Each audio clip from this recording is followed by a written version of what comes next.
Hello बच्चों, पिछले biology की क्लास में हमने WBC को बहुत अच्छे तरीके से कंप्लीट किया था। आज की क्लास में हम लोग प्लेटलेट्स कवर करेंगे। तो थोड़ा सा एक बार हम आपको रिवीजन करा देते हैं। देखो, हमने ब्लड शुरू किया था, ठीक है। ब्लड के बारे में बताया था कि ब्लड के मेनली दो पार्ट होते हैं। एक होता है प्लाज्मा, जो पूरे ब्लड का 55% होता है, और एक होता है ब्लड सेल्स। क्या होता है बच्चों? ब्लड सेल्स यानी रक्त कोशिकाएं। ये तीन प्रकार की रक्त कोशिकाएं थी। एक था आरबीसीएस, एक था डब्ल्यूबीसीएस, और एक था आपका प्लेटलेट्स। प्लेटलेट्स, ठीक है बच्चों। आरबीसीएस और डब्ल्यूबीसीएस को हमने बहुत अच्छे तरीके से पढ़ा। आज हम लोग जो है ना प्लेटलेट्स को कवर करेंगे, ठीक है। तो हम लोग बिना समय गवाए शुरू करते हैं इसको।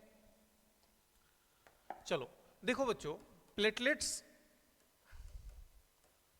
जो है इसे हम लोग थ्रोम्बोसाइट भी कहते हैं। क्या कहते हैं? थ्रोम्बोसाइट्स। हमने आरबीसीएस को क्या बोला था? एरिथ्रोसाइट्स, डब्ल्यूबीसीएस को ल्यूकोसाइट्स, और प्लेटलेट्स को थ्रोम्बोसाइट्स, ठीक है। तो इसे थ्रोम्बोसाइट्स कहते हैं। देखो बच्चों, इसका जो नंबर होता है ना, नंबर ऑफ प्लेटलेट्स,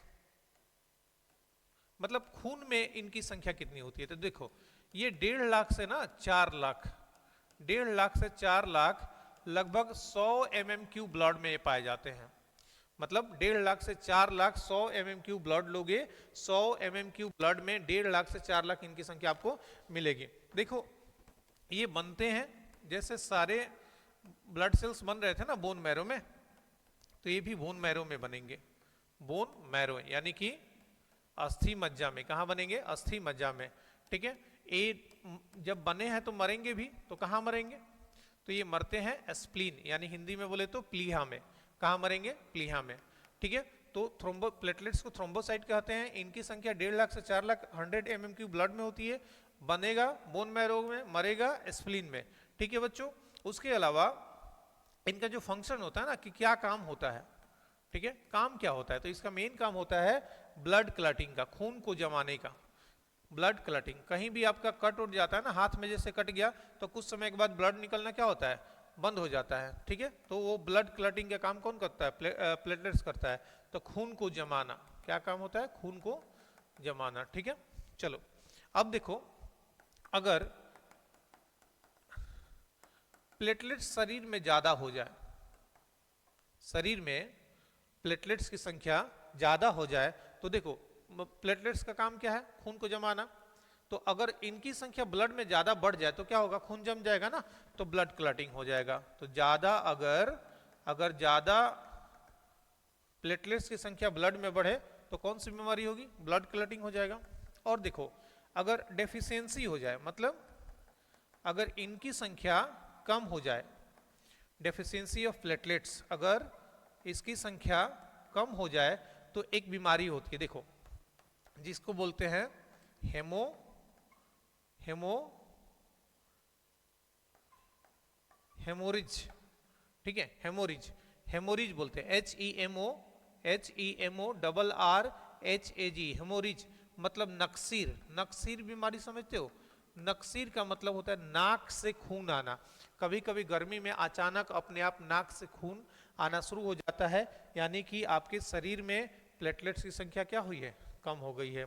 जब प्लेटलेट्स कम होगा और जब प्लेटलेट्स ज़्यादा होगा, तो ज़्यादा होगा तो ब्लड क्लटिंग, और कम होगा तो हेमोरेज यानी कि नक्सीर नामक आपको बीमारी होगी, ठीक है। इसको आप लोग नोट कर लेंगे, ठीक है। और देखो एक बच्चों, एक जब जब आपको डेंगू बीमारी होती है ना, डेंगू जानते हैं? डेंगू एक बीमारी होती है जो Aedes adage AEDS adage Egypt Aedes, ये फीमेल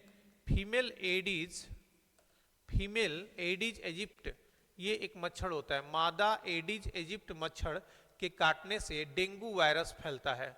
और जब डेंगू वायरस आपके शरीर में फैलेगा ना, तो इसकी संख्या को एकदम डाउन कर देता है, प्लेटलेट्स को मार देता है। समझा रही बात? तो आपको डॉक्टर के पास जाना पड़ता है, ठीक है। एक बार इसको नोट करेंगे, फिर हम लोग आगे बढ़ेंगे, ठीक है। चलो अरेंज करते हैं।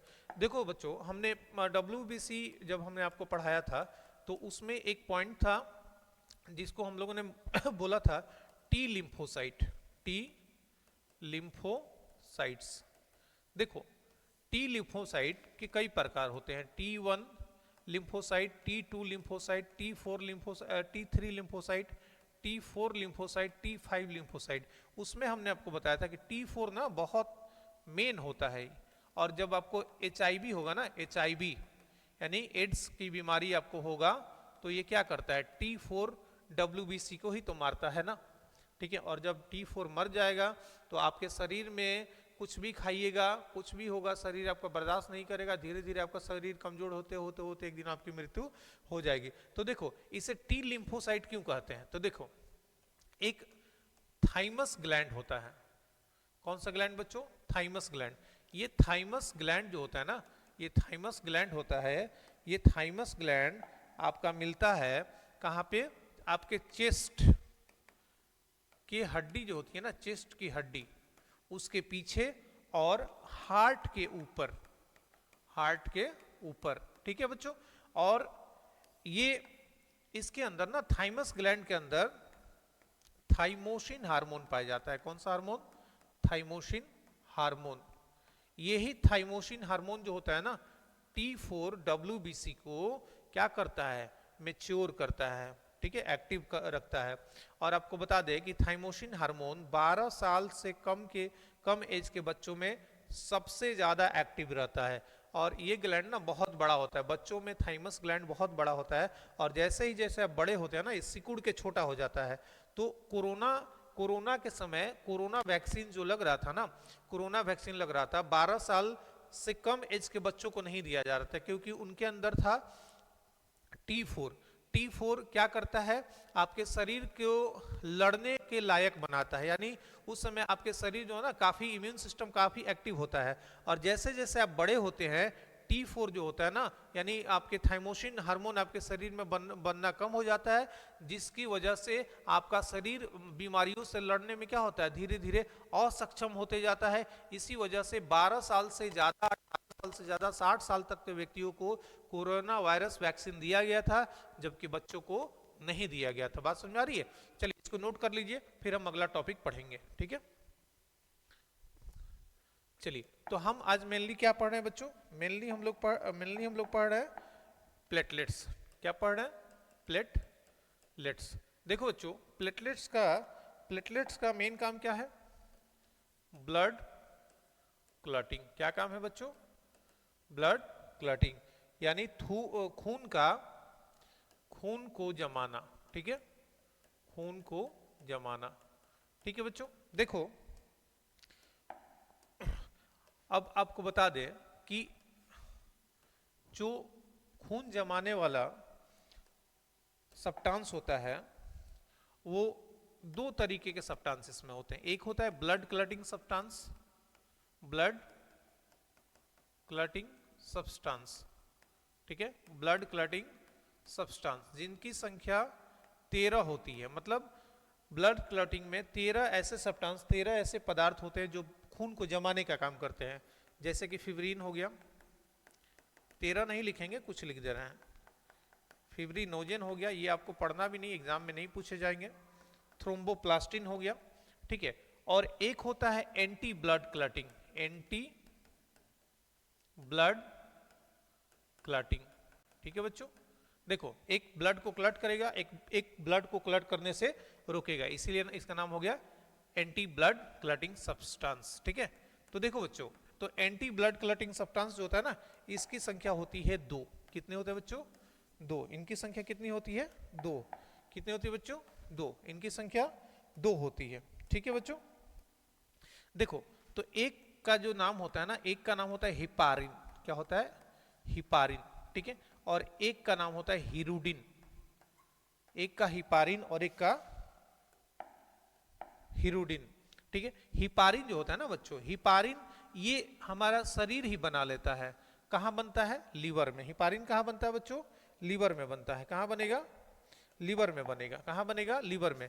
लेकिन हिरुडिन जो होता है ना बच्चों, हिरुडिन एक समझ लो कि एक, इसको कीड़ा बोल सकते हो, लीच। आप लोग देखे होंगे ना लीच। देखो लीच क्या होता है, देखो एक बार मैं समझा देता हूं। ब्लड क्लॉटिंग दो ब्लड क्लटिंग में दो तरीके के सब्सटेंस होते हैं। एक जो ब्लड को जमाने का काम करता है, तो ब्लड को जमाने वाले 13 सब्सटेंस होते हैं, जैसे फिब्रिन, फिब्रिनोजिन, थ्रोम्बोप्लास्टिन हो गया। और ब्लड को जमने से रोकने वाले केवल दो सब्सटेंस हमारी बॉडी में होते हैं, एक होता है हिपारिन और एक होता है हीरोडिन। तो देखो हिपारिन हमारे शरीर के अंदर ही बन जाता है, लीवर में बन जाता है, लेकिन हीरोडिन जो होता है ना, हीरोडिन एक तरीके का एक कीड़ा होता है जिसको हम लोग लीच बोलते हैं इंग्लिश में, और हिंदी में जोक कहते हैं। क्या कहते हैं? जोक। कभी कभी आप देखते होंगे कि गाय भैंसे जो होती है ना, वो पानी में नहाने के लिए अंदर उतरती हैं, और जब बाहर निकलती है तो बहुत से काले काले ऐसे कीड़े जो होते हैं ना, उनके शरीर में लग करके उनके खून को चूसने का काम करते हैं। वही आपके लीच और जोक कहलाते हैं। समझा रहा है? तो देखो लीच का जो सलाइवा होता है ना, सलाइवा यानी कि लार, आपके मुंह में भी क्या होगा? सलाइवा होगा। आपके मुंह में भी सलाइवा है ना। तो देखो हीरोडिन जो सब्सटेंस होता है, यहां मैं लिख दे रहा हूं, जो हीरोडिन आपका, ठीक है, जो हीरोडिन आपका सब्सटेंस होता है, हीरोडिन आपका जो सब्सटेंस होता है, ठीक है, उसमें वो आपके जो जोंक होता है ना, जोंक उसके सलाइवा, ठीक है, उसके सलाइवा में पाया जाता है। सलाइवा मतलब लार में, ठीक है, लार में। तो हीरोडिन नामक सब्सटेंस पाया जाता है जोंक के लार में। तो ये क्या करता है? बहुत ही पावरफुल होता है, ये ब्लड को एकदम जमने नहीं देता है। कभी कभी किसी व्यक्ति को जो मतलब हार्ट का जो पेशेंट है, कभी कभी क्या होता है, उसको अचानक हार्ट अटैक आता है, तो डॉक्टर क्या करता है, उसके जीभ के अंदर एक टैबलेट देता है रखने के लिए, ताकि कहीं भी शरीर में ब्लड का क्लॉटिंग हो तो उससे तुरंत आराम मिलता है। तो वो जो टैबलेट जो डॉक्टर देते हैं ना, उसमें होता है हीरोडिन नामक सब्सटेंस होता है। और वो हीरोडिन नामक सब्सटेंस जो होता है आपके जोंक के सलाइवा, जोंक के लार से बना हुआ होता है। ठीक है बच्चों, तो आज का क्लास यही खत्म करते हैं। धन्यवाद।